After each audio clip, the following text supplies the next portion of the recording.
Pile dans l'actu, l'entretien. Auditeurs, auditrices, bonjour. Nous avons le privilège d'être reçus aujourd'hui par Pascal Boniface, fondateur et directeur de l'Institut de Relations Internationales. Bonjour Pascal Boniface. Bonjour. Merci d'avoir accepté notre invitation sur Fréquence Protestante. Je suis en compagnie de Gauthier Julien. Bonjour Gauthier. Bonjour Carline, bonjour à tous. Alors, on essaiera d'avoir avec vous en une demi-heure maximum votre regard, votre analyse sur ce monde qui bouge. Intéressons-nous d'abord à la Turquie, Gauthier. Oui, on l'avait annoncé perdant et affaibli, mais à l'arrivée, Recep Erdogan est en position de force. Son opposant, lui, comptait sur la population des zones sévèrement touchées par le séisme pour voter en sa faveur, mais cela n'a pas été autant qu'il le souhaitait. Selon vous, la Turquie va-t-elle prendre le pli de la rupture ou de la continuité? L'avenir de la laïcité de la République de Turquie est-elle en jeu ? Alors, c'est plutôt la continuité, puisque c'est très facilement le président sortant qui va être réélu. Et effectivement, comme vous l'avez dit, la surprise, c'est qu'on avait prévu l'inverse. Peut-être qu'on a confondu nos souhaits et la réalité, mais les sondages donnaient l'inverse, donnaient plutôt 48-49 pour Kılıçdaroğlu et 44-45 pour Erdogan. Donc, une fois encore, dans leur malice, les votants n'ont pas suivi les sondés. Et ce n'est pas la première fois que ça arrive, et ça doit poser des questions sur l'importance parfois que l'on donne aux sondages au point de prévoir, de choisir tel ou tel candidat en fonction des sondages qui, on l'a vu, ne s'avèrent pas exacts. Et je voudrais même corriger quelque chose que vous avez dit, c'est que dans les zones atteintes par le séisme, Erdogan a fait d'excellents scores. Il a été majoritaire, y compris dans les zones atteintes par le séisme. Et donc, en fait, ma première réflexion, c'est qu'effectivement, on voit qu'il y a des menaces sur les libertés. Elles sont de plus en plus évidentes. On voit qu'il y a une situation économique qui est éprouvante pour les Turcs, une inflation galopante, presque à 3 chiffres. Nous, on souffre alors qu'on a une inflation à 1 chiffre. Et effectivement, des menaces sur la laïcité. Mais ce n'a pas été suffisant. Je pense que le patriote a été plus fort que le consommateur ou le citoyen. Et en fait, les Turcs sont fiers de ce que Erdogan a fait pour son pays en tant que statut international. Il y a 20 ans, on n'aurait pas consacré autant d'émissions qu'on l'a fait en France à les élections en Turquie. Pourquoi ? Le rôle de la Turquie, la place de la Turquie dans le monde a changé et les Turcs, ce n'est pas à nous de le choisir, ont remercié Erdogan d'avoir donné un statut différent et aussi d'avoir entamé, sur bien des points, un bras de fer avec les Occidentaux. Les Européens ont claqué la porte au nez des Turcs en 2007-2008 de façon assez peu aimable.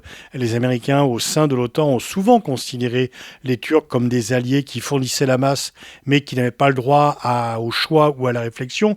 Et il y a cette revanche un peu de la part d'Erdogan. Donc Erdogan, qui représente une Turquie forte, qui brille sur la scène internationale et qui tient tête aux grandes puissances, Russie incluse d'ailleurs, c'est ça qui a certainement été déterminant dans le choix des Turcs. Alors on ne doit pas oublier le fait que les médias étaient pro-Erdogan, qu'il contrôlait très largement les médias, mais je ne m'arrêterai pas à cette explication. En France, rappelez-vous, en 2005, tous les médias étaient pour le oui. C'est le nom qu'il a quand même emporté. Et un autre chiffre marquant, c'est la participation qui s'élève à 88,92% en Turquie et 55,69% à l'étranger. Ce rendez-vous démocratique était attendu par les Turcs. Il y a effectivement un fort désir de participation des Turcs qui est également alimenté par le clivage de la société turque.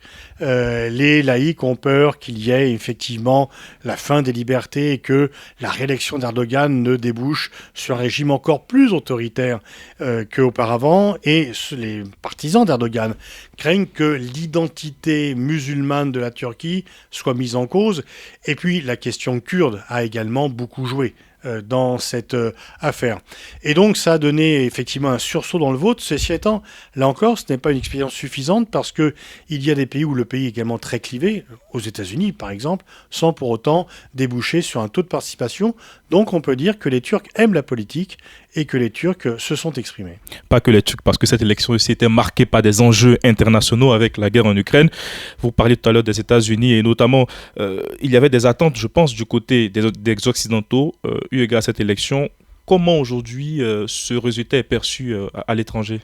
Alors, les Occidentaux n'ont pas trop pris la parole parce que une prise de position en faveur du candidat de l'opposition, M. Kılıçdaroğlu, qui était le choix des pays européens, n'aurait desservi. c'est que si les pays occidentaux avaient dit notre candidat, c'est il faut contrer Erdogan et on va voter pour Kılıçdaroğlu, ce qu'ont fait les journaux, les grandes couvertures un peu sensationnalistes de l'Express, du Point, je pense que pour les électeurs turcs vivant en France, ont servi Erdogan en réalité.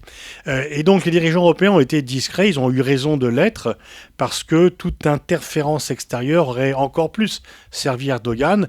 Ils espéraient une relation plus apaisée avec la Turquie en cas d'alternance politique. Ils vont devoir très certainement, bien sûr il y a encore un second tour, mais enfin bon, voyons les choses en face. Erdogan a une majorité absolue au Parlement, et par ailleurs, il n'a que quelques centièmes de voix, il y a 5% de voix de retard quand même pour le candidat de l'opposition. Je vois mal comment un autre qu'Erdogan pourrait être élu en Turquie le 28 mai. On a parlé des dirigeants européens, de la situation en Ukraine. Il y a le sommet du G7 qui vient s'ouvrir à Hiroshima avec l'Inde et le Brésil justement en invité. Est-ce que l'on peut attendre un engagement collectif plus fort de ces pays, que ce soit moral, financier ou matériel, vis-à-vis de la guerre en Ukraine ? Ou alors, est-ce qu'on est plus proche d'une réflexion stratégique pour contrebalancer la potentielle mainmise de la Chine sur la résolution du conflit ? Alors, la Chine n'a pas de mainmise sur la raison du conflit parce que elle est un des pays qui a offert un plan de paix. Elle a des contacts très forts avec la Russie et Zelensky et Xi Jinping se sont parlé au téléphone. Bon, c'est pas vraiment une mainmise, mais elle n'est pas exclue. Elle n'est pas exclue d'un conflit européen, ce qui est une nouveauté. Ce qui vient se greffer comme appréciation sur le fait que c'est la Chine qui a résolu le conflit entre l'Iran et l'Arabie Saoudite dans une zone où elle est ordinairement absente jusqu'ici. Donc on voit qu'il y a effectivement des changements importants. Alors le G7, c'est un peu, ou plutôt les BRICS, c'est l'anti-G7. Là, il y a deux pays les plus importants des BRICS qui sont invités. L'Afrique du Sud n'y est pas, ce qui à peut juste titre. Paraître... Pourquoi ? Car le chef militaire a rencontré Vladimir Poutine à Moscou et dans une coopération avec ce dernier, en tout cas peut-être. Mais on peut dire que l'Inde coopère aussi beaucoup avec Moscou et que les invitations ont été plus lancées il y a longtemps. Mais en tous les cas, je doute que l'Inde et le Brésil aident financièrement et encore plus militairement l'Ukraine. Pour eux, c'est un conflit lointain, qui ne les concerne pas, qui pèse sur leur économie et sur la société, et auquel ils ne veulent pas être mêlés. Ils voudraient qu'ils prennent fin le plus tôt possible, y compris au prix de gains territoriaux au profit de la Russie. Donc, alors, est-ce que les positions entre le Brésil et l'Inde, et puis le G7, vont se rapprocher ? Je doute qu'il y ait un retournement des situations, mais il n'est jamais inutile de se parler. Volodymyr Zelensky était en tournée européenne. Il a fait le tour des vieilles capitales européennes qui sont à l'origine de la construction européenne, notamment Berlin, Paris et Rome. Et Londres pour finir. Quel était l'objectif de cette tournée ? L'objectif, c'était de montrer que Zelensky pouvait, sortir de son pays, qui est plus cloîtré de par la menace militaire russe, et d'afficher la bonne entente avec des pays. Alors, pour le Royaume-Uni, c'est déjà ancien, puisque dès le départ du conflit, Boris Johnson a voulu être le pays le plus proche de l'Ukraine. C'était moins évident pour l'Allemagne, la France et l'Italie. En Italie, vous avez un gouvernement, disons, de droite radicale, pour ne pas dire plus, où la droite radicale italienne est réputée être un peu réticente vis-à-vis de l'OTAN et très favorable à la Russie. Madame Meloni a voulu montrer l'inverse. Elle a voulu montrer son attachement à l'OTAN et son aide à l'Ukraine. On a aussi beaucoup reproché à l'Allemagne et à la France d'être trop proches de la Russie. Il y a encore un an, M. Zelensky refusait la visite du président allemand Franz Steinmeier parce qu'il l'avait accusé d'être favorable à Nord Stream 2 et d'être trop proche de la Russie. Aujourd'hui, il va en Allemagne. Et donc, je pense que la France et l'Allemagne ont voulu montrer qu'ils étaient très solidaires à l'égard de l'Ukraine, se laver du soupçon d'être un petit peu plus réticents pour ne pas laisser à la Pologne et aux Pays-Baltes le monopole de la situation des pays qui aident le plus l'Ukraine. Maintenant, ils ont annoncé une aide militaire, mais qui sera effective d'ici quelques semaines, quelques mois. Et en fait, tout le monde attend cette fameuse contre-offensive ukrainienne annoncée de partout, et on verra quels seront son effet. Et on peut penser en fait que aussi, si on voit une stratégie un peu plus à deux bandes, que la France et l'Allemagne ont d'autant plus montré leur solidarité que si la contre-offensive ukrainienne échouait, elle serait de ce fait mieux placée pour faire plus de pression sur l'Ukraine pour accepter un compromis. Concernant justement plus précisément sur la situation en Ukraine, je voulais avoir votre avis sur les documents qui sont fuités du Pentagone et notamment sur le Washington Post qui a révélé que le patron de Wagner, Evgeny Prigojine, aurait tenté de négocier avec Kiev concernant la prise de Bakhmout en livrant notamment des positions de troupes russes. Est-ce que cela dévoile les limites de la stratégie russe qui s'appuie sur cette milice autonome pour gagner des territoires, ou est-ce que finalement c'est le simple jeu de la guerre et des négociations ? Quel est votre avis là-dessus? Prigojine ne se prive pas de faire des déclarations à l'emporte-pièce, y compris au point d'attaquer le ministre de la Défense et le chef d'état-major des armées. Là, on voit quand même que, même si on dit que ça peut servir Poutine, c'est qu'il ne contrôle pas tout. Du temps de Staline, ça ne serait pas arrivé tout ça. Il n'y a pas de critique. Est-ce qu'il aurait été au point de donner des positions et de trahir ? J'ai un peu plus de réticence. Est-ce que ce n'est pas une sorte d'halo de fumée pour diviser et pour jeter finalement diviser pour mieux régner, c'est une méthode qui est aussi vieille que la guerre elle-même. Et donc il faut voir un peu est-ce que c'est la réalité ou une manipulation de l'information? Quelle est la part entre le vrai et le faux dans cette nouvelle? Et comment vous projetez, vous pouvez projeter ces stratégies par rapport à l'information? Comment vous analysez ça? Quel regard vous portez sur ce jeu d'information? La désinformation, les manipulations de l'information existent depuis qu'il y a de l'information. La dépêche d'Ames, tout ça, c'est pas nouveau et on sait très bien que lorsque la guerre commence, la première victime, c'est la vérité. Chacun essaye de mentir pour enfoncer l'autre. C'était le tycoon des médias Hearst qui avait dit au moment de la guerre à Cuba, lancé pour que l'Espagne quitte l'île, avait envoyé un reporter en disant « Envoyez-moi les photos, j'enverrai la guerre ». Donc on a ça depuis très longtemps, vous voyez. Sauf que maintenant, il y a les réseaux sociaux, maintenant c'est viral, ça va plus vite. Il y a beaucoup plus de gens qui ont accès à l'information. Mais je pense que la désinformation n'est pas née avec la guerre en Ukraine.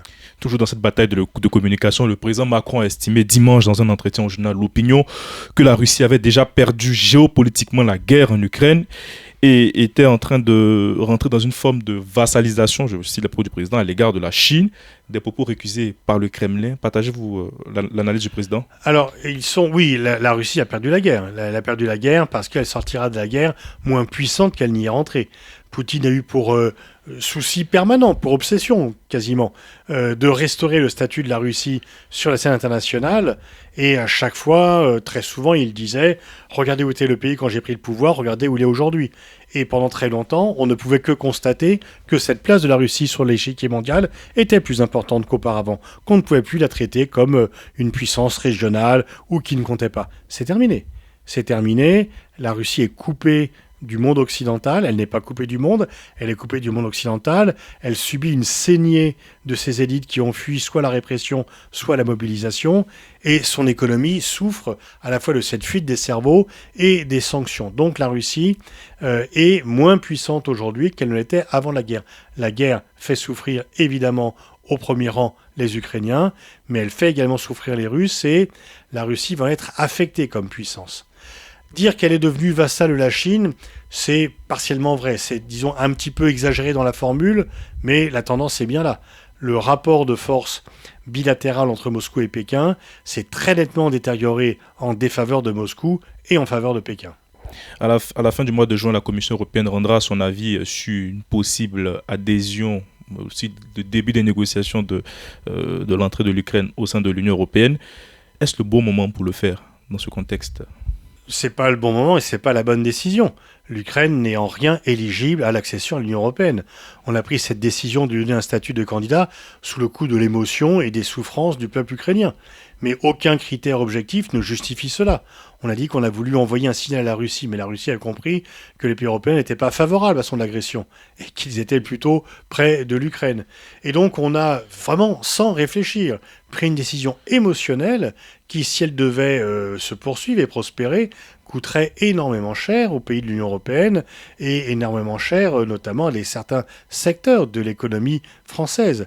l'économie ukrainienne n'est pas de nature à intégrer le marché européen. Et par ailleurs, même si nous devons être solidaires de l'Ukraine qui a agressé, il y a un grand ménage doit être fait quand même en termes de corruption. Parce que l'économie ukrainienne allait très mal avant la guerre. C'est pas seulement la guerre. La guerre a apporté beaucoup de destruction, mais avant la guerre, ça allait très mal. Et si l'Ukraine est à peu près le seul pays européen dont le PIB par habitant a diminué depuis 30 ans entre l'indépendance et aujourd'hui, c'est pas à cause de l'agression russe. C'est à cause de l'incurie des dirigeants ukrainiens qui tous, qu'ils soient pro-européens ou pro-russes, n'avaient qu'un souci en tête, la corruption et s'enrichir personnellement. Le plan de paix en 10 points proposé par le président Zelensky a-t-il des chances d'aboutir ? Disons qu'il faut que la Russie restitue tous les territoires conquis, non pas depuis 2022, mais depuis 2014, ce qui me paraît compliqué. Le fait que Poutine soit jugé pour ses crimes, ce qui me paraît également compliqué, parce que je ne vois pas qui ira le chercher à Moscou. Donc je doute qu'une paix future puisse se faire sur ces bases-là dans leur ensemble. Parlons des États-Unis où Joe Biden a annoncé sa candidature pour 2024. Peut-il compter sur la guerre en Ukraine pour renouveler son mandat à la Maison-Blanche ? Oui et non, il a plutôt intérêt à ce que ça le termine avant les élections, parce que s'il y a un débat, disons, admettons, c'est Trump qui soit contre lui, donc s'il y a ce duel de nouveau entre Trump et Biden, Trump va faire campagne sur le fait qu'il faut quitter l'Ukraine, qu'il faut arrêter d'aider l'Ukraine, et qu'il y a bien mieux à faire sur le territoire américain qu'à l'est de l'Europe. Et Biden devra obliger de céder. Donc en fait, il faut bien se rappeler que, bon, certes, les États-Unis ne sont pas en guerre directement, comme il était en Irak et en Afghanistan, mais ça fait quand même 3 présidents, Obama, Trump et Biden, qui disent qu'il faut terminer les guerres.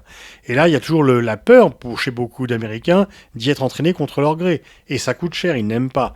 Donc oui, il faudrait mieux pour Biden que la guerre en Ukraine soit terminée avant que la campagne électorale commence. Et justement, pour perpétuer la question de la guerre de la communication aux États-Unis, est-ce que vous pensez que le président et sa gestion vraiment bunkérisée de la communication, ses relations aux presse, la presse va-t-elle tenir jusqu'aux prochaines élections ? Est-ce que les démocrates ne vont pas se tirer une balle dans le pied dans ce rejet de la communication vis-à-vis de la presse, alors que Donald Trump a même lui-même donné une interview à CNN et vient se projeter dans ce creux que Joe Biden laisse ? Biden communique beaucoup, il est très souvent dans les médias, il prend souvent la parole et les médias relaient ses propos. Mais effectivement, on ne voit pas d'autres démocrates que lui. C'est plutôt le problème. Et le problème que, quel que soit le caractère respectable qu'a cet homme, le fait de se présenter à plus de 80 ans à une élection pour un métier qui est quand même éprouvant, qui n'est pas de tout repos. Ce n'est pas... Alors, Trump avait déjà fait beaucoup de remarques désobligeantes sur son âge en 2020. Il risque de remettre une couche, même si lui-même n'est pas non plus un post-adolescent. Mais en tous les cas, il est un peu inquiétant qu'on n'ait pas dans tout le personnel politique américain trouvé d'autres candidats que ceux qui étaient déjà là en 2020 et qui, surtout, ont quand même un âge avancé.